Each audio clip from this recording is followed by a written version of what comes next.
Hi, and welcome to this section of the e-learning training, in which we are going to better understand how to use the conceptual framework linked to the socioeconomic resilience, so that you will integrate this perspective in your programming. To do so, we are going to mobilize this framework, which is not a substitute of the economic security logical framework, but just an integration. In a normal environment where shocks and stressors are not hitting a given system, individuals, households, communities, or even higher levels are mobilizing assets, livelihood assets, through their livelihood strategies in order to produce livelihood outcomes, therefore having a decent level of or capacity of economic security. But when unfortunately shocks or stressors are hitting the system, and I remind you that the shocks and stressors can have a double nature linked to conflict and violence, but also to hazards somehow linked to climate change effects, the system has already a reduced capacity of mobilization of assets, and perhaps is characterized by either a vulnerability pathway or a resilience pathway, which can or cannot lead to production of livelihood outcomes. So what we need to understand is the level and the presence of a given risk capacity and at the same time of a resilience capacity. As far as the risk capacity is concerned, we need to understand what is the level of preparedness and awareness of this system in order to prevent the effects of shocks and stressors. This needs to be considered at the same time with an analysis of the resilience capacity. Now you know that the resilience capacity is composed by three main functions, namely absorption, adaptation, and transformation.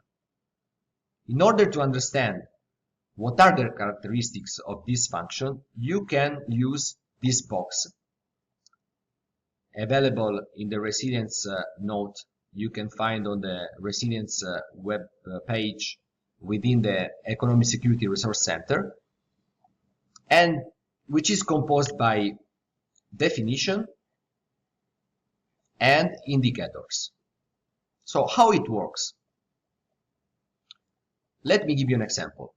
If you are running a focus group and you are asking the system you are analyzing whether or not cash savings are present in that system, if the answer is yes, this is usually a good indicator of an absorption function of resilience capacity. And you can do the same exercise for these other characteristics which are declined here in the toolbox. Going back to the framework, how can I then understand whether a system is characterized by a resilience pathway or a vulnerability pathway?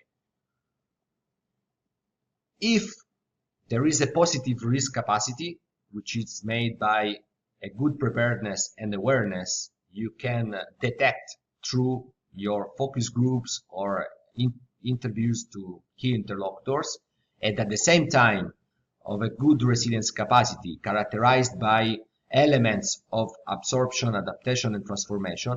This means that the system, even in presence of shocks or stress, is able to bounce back better or bounce back, and it is characterized by a resilience pathway.